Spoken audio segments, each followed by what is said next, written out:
Nah, ada bantuan hukum secara cuma-cuma. Tersangka ini juga bisa bebas. Pengacara bela-bela orang sudah salah. 813 Tikomo Podcast. Sit down please. Tentang masalah ini Pak pengacara. Ya. Tapi sebelumnya orang kita Sapa dulu. memasuki pembicaraan yang hangat. Saya sapa dulu dengan Pak siapa ini? Kalau saya Jofri. ya. Pak Jofri sebagai Saya sebagai Ketua Pusat Bantuan Hukum Advis Masyarakat atau Ketua Pusat Bantuan Hukum Advis Masyarakat. ya Itu merupakan salah satu organisasi bantuan hukum yang terakreditasi Kementerian Hukum dan HAM. Oh gitu ya. Gitu. Berkantornya di mana? Kami kantornya di Kabupaten Gorontalo. Namun kami membuka cabang-cabang di seluruh provinsi Gorontalo. Oh. Dia sama dengan LBH enggak itu? Iya. Jadi di dalam hal sebelumnya itu keluarnya Undang-Undang 16 tahun 2011 Iya. tentang bantuan hukum. Bantuan hukum. Itu namanya Lembaga Bantuan Hukum. Ya. Sekarang sudah berubah menjadi Organisasi Bantuan Hukum. Oh, Gitu. dia hanya berubah nama saja. Berubah nama. Oh, tapi sama ya. Sama fungsi dan tujuannya sama. Tujuan fungsi dari LBH dengan PBH itu sama. ya. Jadi misalnya kayak Cuma ganti nama saja. iya. Jadi misalnya contoh kan PBH Pusat Bantuan Hukum Advis Masyarakat. Ya. Nah, dia pada umumnya itu organisasi bantuan hukum. Nah, ada juga organisasi bantuan hukum lainnya. Kalau kayak di Provinsi Gorontalo ini ada 10 organisasi bantuan hukum yang telah terakreditasi. Ya. Misalnya contoh ada IAIN, Ya. ada Yadikdam dan lain sebagainya. Ada lagi. Sebelumnya kesibukan apa yang sekarang Pak pengacara lakukan ini selain beracara? Ya, ada jadi kesibukan lain? selain saya beracara ya saya bantu mengajar di salah satu universitas yang ada di Gorontalo dan juga sering melakukan penelitian. Jadi di PBHAM itu bukan hanya mentok pada bantuan hukum, Ya. tapi di kantor kami juga itu sering melakukan penelitian. Terus juga kami sering memberikan edukasi ke masyarakat terkait bagaimana perkembangan hukum yang ada di Indonesia ini, khususnya di Gorontalo. Itulah. Gitu. Jadi gini Pak pengacara, saya buat podcast ini, podcast ini agar supaya masyarakat tahu tentang fungsi khususnya Polri. Iya. Dan ada yang masyarakat yang belum tahu, nanti saya undang di podcast. Kebetulan hari ini dari bantuan hukum negara advokat saya undang di Tikomo Podcast untuk mengedukasi ke masyarakat tentang fungsi dan tugas seorang pengacara. Baik. Saya diundang di Komo Podcast ini ya. Iya, Komo Podcast. Saya apresiasi. Thank you, terima kasih banyak. Saya mengapresiasi ada salah satu anggota Polri. Terima kasih.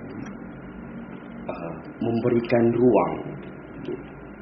Berbeda ya kita di tempat-tempat lain. Ketika kita berbicara terkait dengan kebebasan berpendapat ya bisa.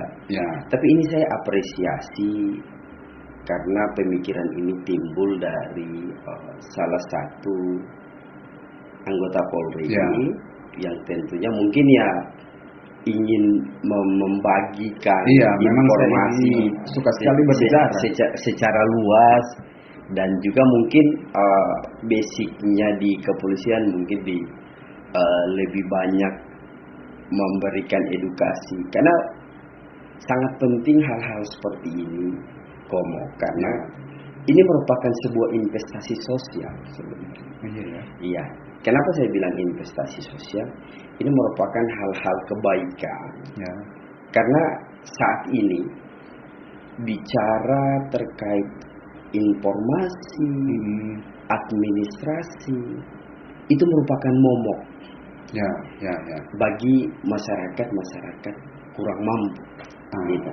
Itulah karena sekarang ini media sosial sudah banyak kan. Iya. Jadi saya ambil kesempatan melalui media sosial podcast ini. Kita banyak mengedukasi ke masyarakat, banyak berbicara daripada kita ngobrol di warung kopi. Iya. Hanya tahu antara saya dengan sumber kan. Ini saya rekam, saya tampilkan. Iya, bisa dipertanggungjawabkan dan bisa dipertanggungjawabkan. Nah, sekarang gini Pak pengacara, saya ini kan pernah juga di penyidik. Iya. Lama saya di penyidik, ada masyarakat yang pernah bertanya ke saya. Iya. Komandan, kenapa? Yang pertama Komandan, kenapa? So tahu-tahu dia tersangka, sudah tahu-tahu dia melakukan tindak kejahatan, masih dibela oleh pengacara. Iya. Nah, jadi bagaimana itu Pak PH? Iya. Supaya masyarakat bisa tahu nih fungsi tugas pengacara ini A bla bla bla bla B C D E gitu. Iya, jadi tugas lawyer ini sudah ada di dalam undang-undang advokat. 18 tahun 2013 ya. Iya, 13 tahun 2003 terkait undang-undang advokat. Nah, di situ juga sudah dijelaskan seluruh apa yang menjadi tugas-tugas advokat. Ya. Sebelum saya masuk ke undang-undang advokat, kita masuk dulu ke Undang-Undang Dasar pasal 28D ayat 1. Ya. Nah, biar tidak menjadi rancu, saya bacakan ya. Boleh. Di pasal 28D ayat 1 menentukan bahwa setiap orang berhak atas pengakuan, jaminan perlindungan dan kepastian hukum yang adil, serta perlakuan yang sama di hadapan hukum. Sama di hadapan. Ya. Nah, tentunya sama di hadapan hukum ini memang banyak stigma. Banyak orang beranggapan kalau, mohon maaf ya, di khususnya di Provinsi Gorontalo, di dalam hal berpendapat bahwa ini sudah salah kayak tadi kamu sampaikan ya. Kenapa lagi dia dilakukan pembelaan? Jadi lawyer juga ini berprinsip sama juga dengan lembaga yudikatif dalam hal ini pengadilan, kejaksaan, kepolisian, penegak hukum. Iya, pada intinya APH ya, aparat penegak hukum. Ya. Karena kami merupakan salah satu aparat penegak hukum juga yang diakui dalam undang-undang advokat tersebut. Nah, tentunya pertanyaan seperti yang kamu sampaikan, kenapa dia harus dilakukan pendampingan? Pertama, di dalam hukum acara pidana itu kita bicara dulu tentang konteks PH di tingkat penyidikan ini ya? Iya, tingkat penyidikan. Jadi kita bicara konteks due process of law, artinya proses peradilan pidananya. Ya, misalnya contoh dia dilakukan penangkapan, penahanan. Nah, karena awalnya ini kan dari sini dulu, ada perbuatan dilaporkan.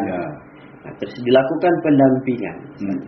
Nah, ada bantuan hukum secara cuma-cuma dia gitu ya. Ya, jadi berdasarkan pasal 56, ketika ancamannya di atas 5 tahun atau sampai seumur hidup 15 tahun seumur hidup, itu wajib wajib dilakukan pendampingan hukum.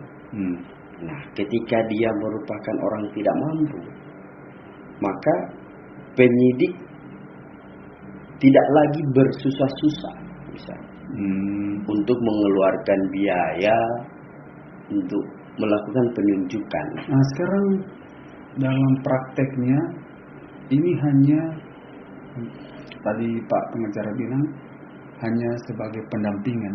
Berarti dalam bahasanya ini hanya mendampingi saja. Pengacara tidak bisa berbuat apa-apa atau bagaimana? Ya. Karena dalam konteks ini hanya mendampingi. Tidak sampai secara ini membela hak-hak klien untuk kepentingan hukum. Iya. Karena itu berbicara hanya mendampingi. Iya. Bagaimana itu Pak pengacara? Jadi banyak menafsirkan bahwa lawyer mendampingi. Sebenarnya ketika dia melakukan pendampingan, tentu saja banyak hal-hal yang harus dia lakukan. Ya. Yang pertama harus berkomunikasi dengan tersangka.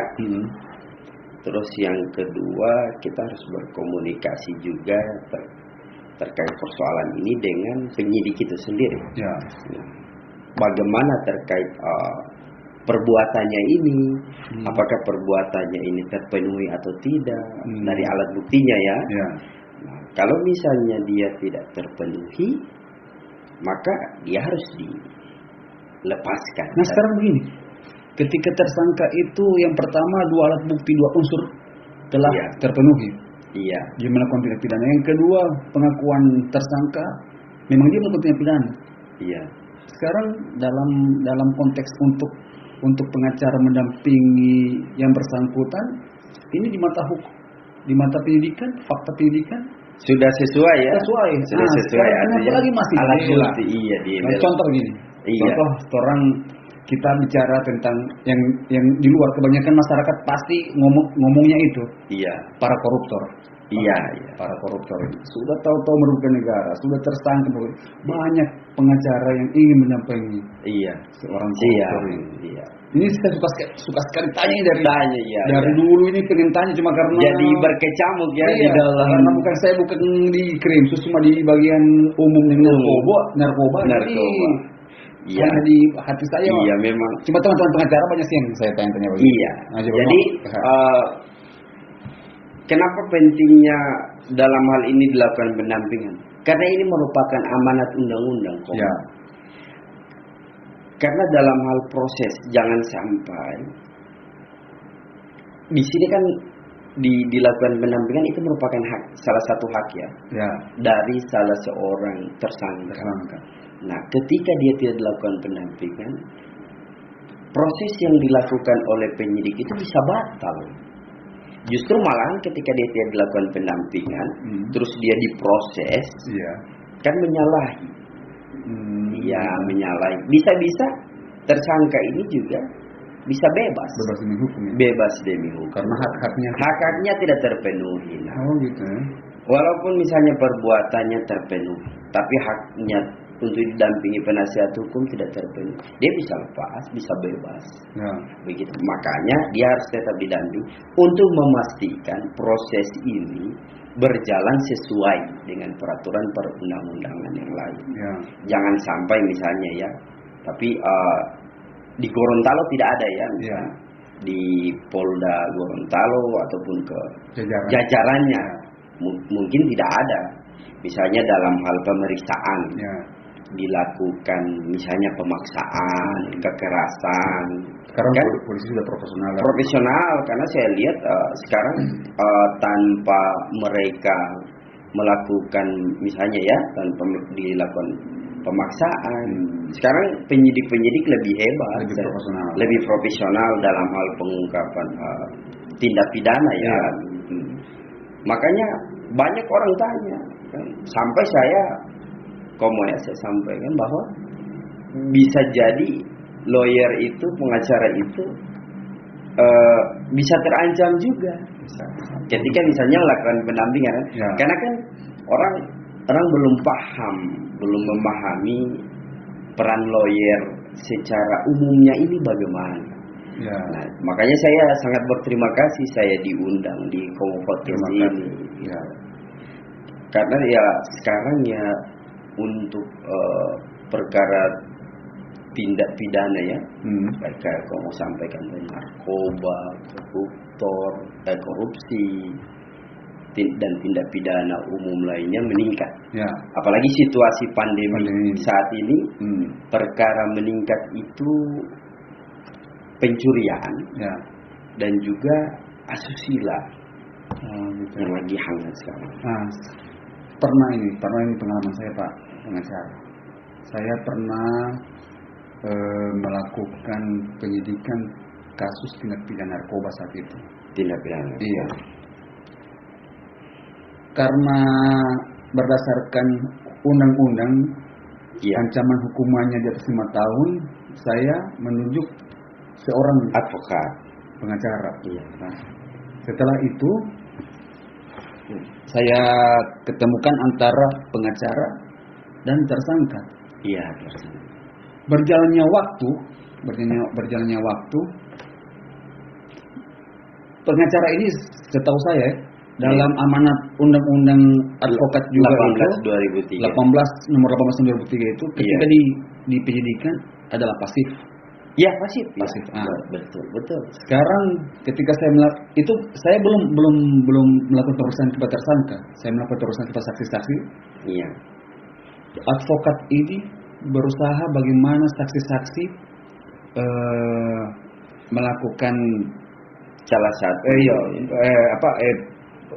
jawabannya menyudutkan penyidik dan membela tersangka. Kebetulan saya yang menyidik saat itu, saya bilang ke PH-nya, Pak, ini tersangkanya 2 unsur alat bukti sudah terpenuhi. Yang bersangkutan juga sudah ini. Bapak boleh silakan mendampingi, tapi jangan aktif silakan aktif, tapi hanya memberikan saran, tapi untuk menyudutkan kita, itu yang saya tidak bisa ini. Dia langsung berdiri, langsung dia pegang tangan saksi, dia bawa keluar. Itu, tapi yang bersangkutan sudah meninggal dunia. Bersangkutan yang sudah meninggal dunia, Pak pengacara senior di Gorontalo. Tapi ketika itu ini yang saya bertanyakan, apakah pengacara ini ada kebalan hukum?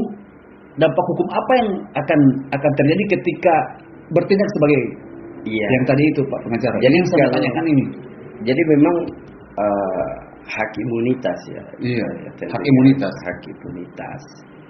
Tetapi ketika hak imunitas disalahgunakan, tentunya ini sangat bertentangan. Ya. Ketika misalnya kayak tadi ya, artinya alur ceritanya kayak kamu sampaikan tadi. Ya.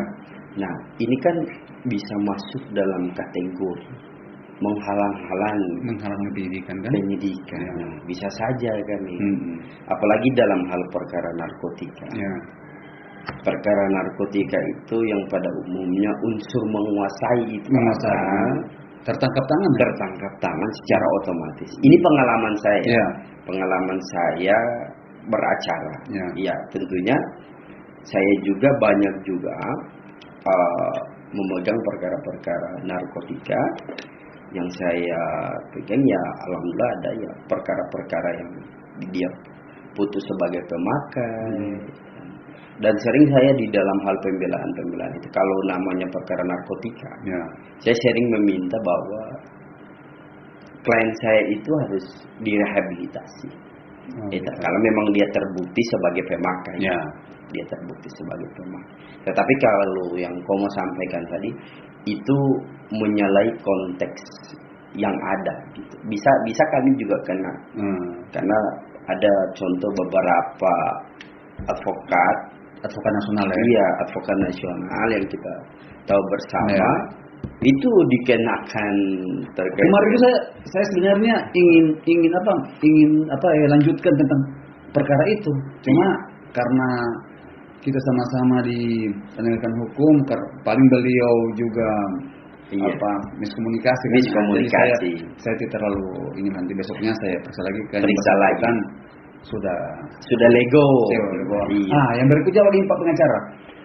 Masyarakat ini ingin sekali apalagi yang teringinkan perkara ya. Iya, yang tindak pidana. Iya. Mereka ingin sekali ada pengacara yang ingin mendampingi mereka. Cuma caranya untuk ke pengacara, menghubungi pengacara, bagaimana menceritakan tentang kasusnya, sedangkan dia di dalam. Apakah melalui keluarganya bisa, ke penyidik pun bisa. Jadi kalau dalam hal komunikasi kami selalu membuka ruang.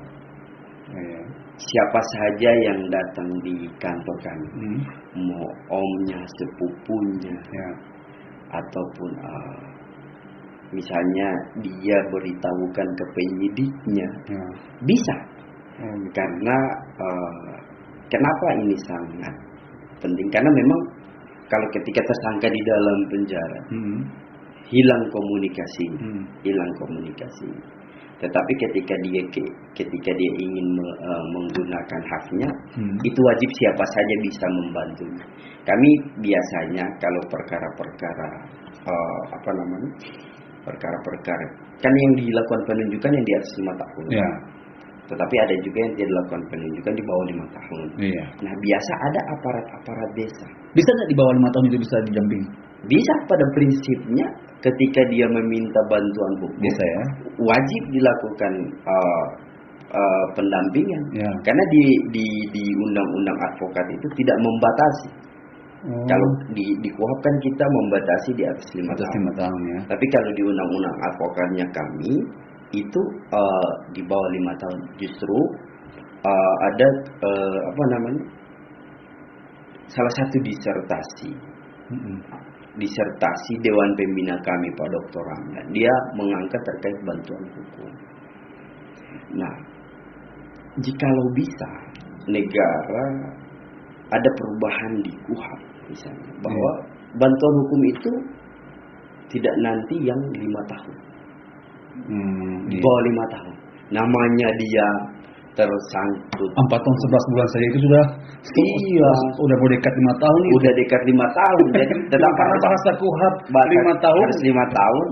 Penyidik artinya tidak mau hubungi pengacara, tidak mau kasih damping karena bahasa undang-undangnya jelas. Nah, makanya biasa pemerintah desa datang.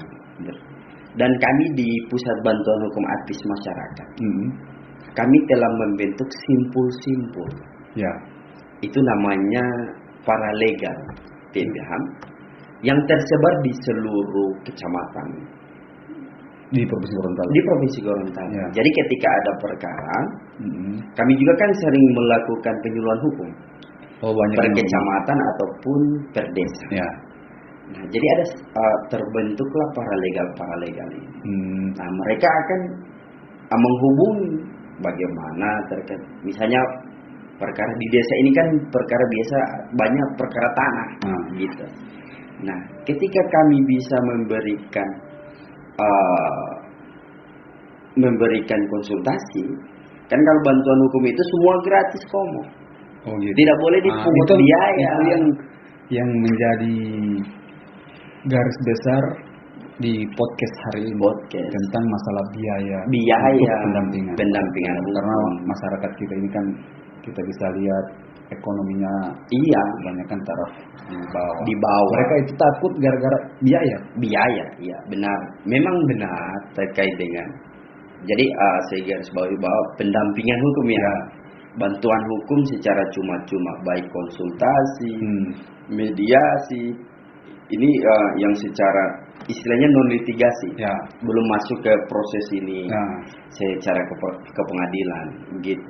Karena orang bilang sia-sia mau pakai pengacara, apalagi masa perdata, cuma lapor tanah 1 hektar hilang 10 hektar. Ini yang momok di masyarakat.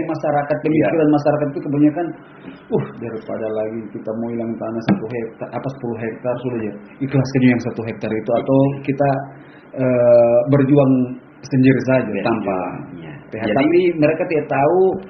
Inilah Pak pengacara bisa mengedukasi ke masyarakat bahwa tidak seperti. Iya, jadi ada memang itu menjadi momok. Ya. Dulu kenapa itu sampai ada? Dulu ya. Dulu memang banyak oknum-oknum di lapangan. Oknum ini yang memang oknum ini ya, yang mencoreng sebenarnya. Mencoreng. Misalnya dia bukan lawyer.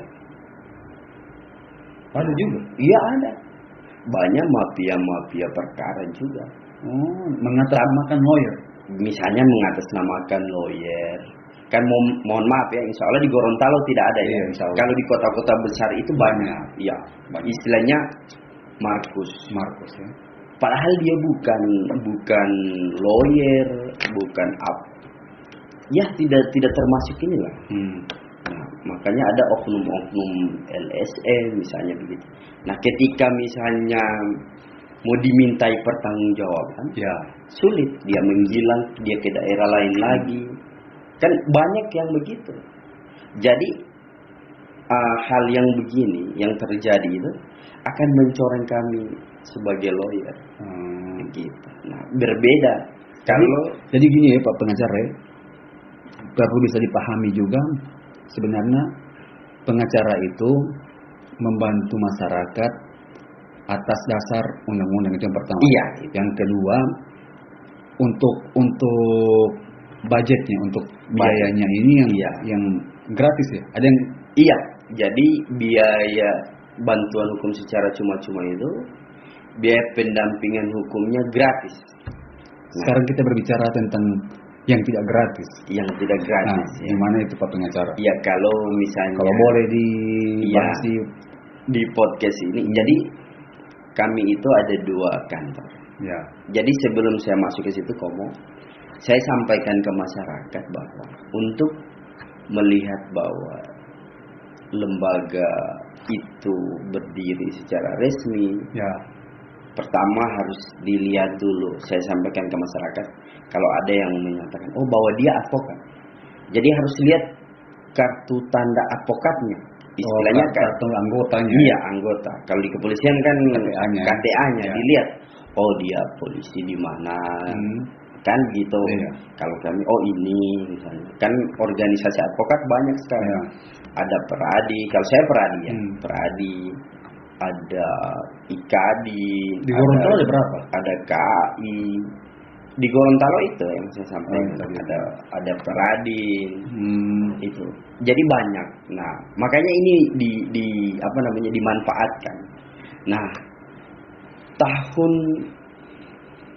2020 atau 2021 kalau saya tidak salah, saya pernah bertemu dengan salah satu oknum itu, mafia kasus ya. Iya, mafia Markus.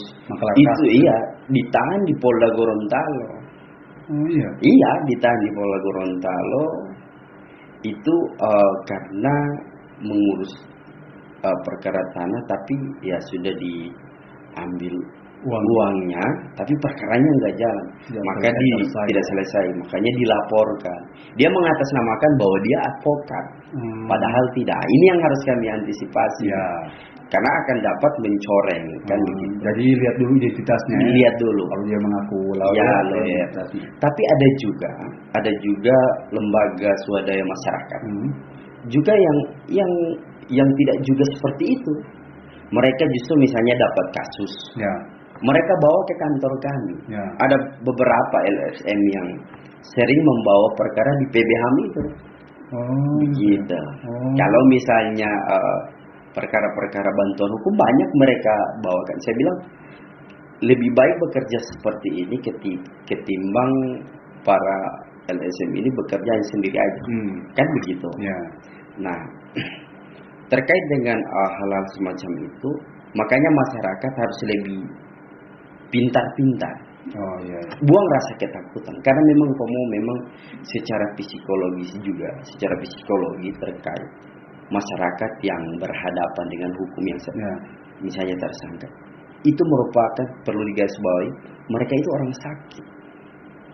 Tersangka itu ya? Iya. Dan keluarganya itu orang sakit semua. Maksudnya? Kenapa saya bilang orang sakit? Ketika ada yang datang menawarkan, sudah kasih saja uang 5 juta. Mereka perkara selesai. Orang sakit suka mau baik ya. Misalnya orang sakit datang, dalam konteks hal lain ini ya. Hal lain ya. Misalnya kan istilahnya mereka ini kan tergolong orang sakit. Ya. Ketika datang ada yang langsung menawarkan, otomatis dipenuhi karena ingin. Karena di Polres Gorontalo ini ya, pernah kejadian seperti begitu. Saya pernah ditunjuk melakukan pendampingan. Itu dulu perkara pencurian sapi komo.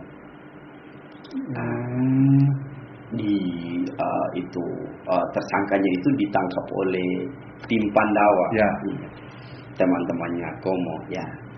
Jadi setelah pemeriksaan, setelah penetapan tersangka, ditahan. Tapi saya nggak tahu ini didapat dari mana nomor keluarga ini. Ada yang menelpon bahwa segera transfer uang 5 juta. Perkara selesai. Iya, perkara selesai, saudara Anda bisa keluar. Ada juga banyak yang nipu begitu. Iya. Sampai di transfer itu 3 juta. Dia sampaikan ke penyidik, komandan saya ada yang menelpon membawa atas nama Kapolres. Padahal nggak benar, membawa atas nama Kasatgas, padahal tidak benar. Jadi jangan sembarang yang sembarang percaya sama orang yang datang ke saudara, ke Anda nantinya merugikan diri Anda sendiri. Iya, makanya kenapa itu saya sampaikan bahwa mereka merupakan tergolong orang sakit karena itu. Ini dimanfaatkan, akan mampu dimanfaatkan. Oh gitu. Iya. Kalau saya gini, kita sepakat ya. Pengacara membantu masyarakat untuk kepentingan hukum. Yang berperkara ya. Iya. Berperkara ya. Sepakat kita untuk kepentingan hukum. Cuma ada oknum-oknum yang memanfaatkan tentang seperti saudara bilang tadi, mereka ini sakit. Iya. Apapun yang terjadi mereka akan keluarkan. Ada oknum-oknum lawyer yang memanfaatkan itu dengan cara dalam konteks memeras ya. Iya. Ini yang menurut saya mewakili masyarakat, mewakili kata-kata masyarakat. Jangan sampailah ada lawyer yang oknum-oknum lawyer yang memanfaatkan tentang perkara yang sedang dihadapi. Sedangkan dalam undang-undang, dalam konteks undang-undang bahwa pengacara itu mendampingi orang untuk kepentingan. Iya, memang ini juga oknum-oknum ini juga pasti ada. Ya. Ketika perkara banyak oknum-oknum. Nah, berbeda kita bicara dengan terkait perkara profit ya. Tapi kalau perkara bantuan hukum secara cuma-cuma itu, karena kita di undang-undang advokat itu wajib. Sebelum melanjutkan perkara itu kita harus upaya damai. Makanya kami PBHAM itu terkenal dengan lembaga bantuan hukum atau organisasi bantuan ataupun advokat yang juru damai. Ini yang menjadi polemik sekarang di masyarakat Pak Pengacara. Sebagai juru damai ya. Dalam kita konteks sebagai juru damai. Keluarga pelapor banyak yang tidak menerima itu. Iya. Banyak korban keluarga pelapor banyak yang menerima, contoh pembunuhan atau yang lebih simpel lah, perkara-perkara simpel aja. Karena kalau pembunuhan itu masuk agak ngeri-ngeri nih. Kita perkara simpel saja tentang penganiayaan. Hanya ringan, tamparan, luka ringan.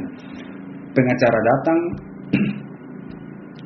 dari keluarga pelapor yang bilang, macam saya bilang tadi, kenapa lagi mau bela dia? Orang ini yang korban. Kenapa lagi pengacara bela-bela orang sudah salah, yang sudah memukul keluarga kita, adik kita, saudara kita, sampai dia masuk rumah sakit. apalagi menimbulkan cacat ya. Cacat. Nah, ini yang jadi polemik sekarang ini Pak pengacara. Bisa jelaskan enggak bahwa pengacara itu tugasnya bukan untuk hanya membela, tapi membela untuk kepentingan hukum, bukan membela perkaranya, begitu kan? Iya, jadi ketika misalnya untuk melakukan pembelaan, jadi itu tadi pemenuhan hak-haknya. Iya, pemenuhan hak-haknya. Pemenuhan hak-haknya. Ketika memang, karena kan edukasi ke masyarakat ini Pak PH. Karena biasa perkara itu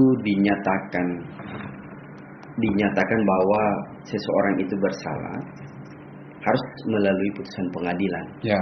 Ya. Jadi ada asas itu, asas kunci namanya, asas praduga tak bersalah. Nah, jadi presumption of innocence. Ya. Jadi kalau belum ada diputuskan oleh pengadilan, makanya belum dinyatakan bersalah kan begitu. Nah, ketika dia sudah diputuskan oleh pengadilan, maka dia bersalah, ya kita menjalani hukumannya. Yang pada prinsipnya hak-haknya ini harus terpenuhi dulu.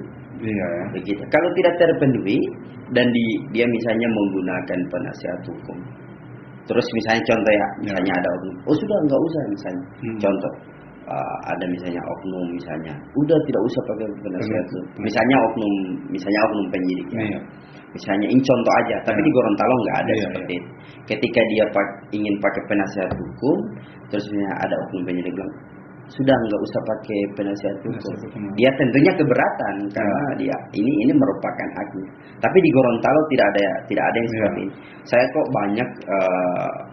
Saya banyak berkomunikasi dengan penyidik karena saya selalu membuka ruang begitu.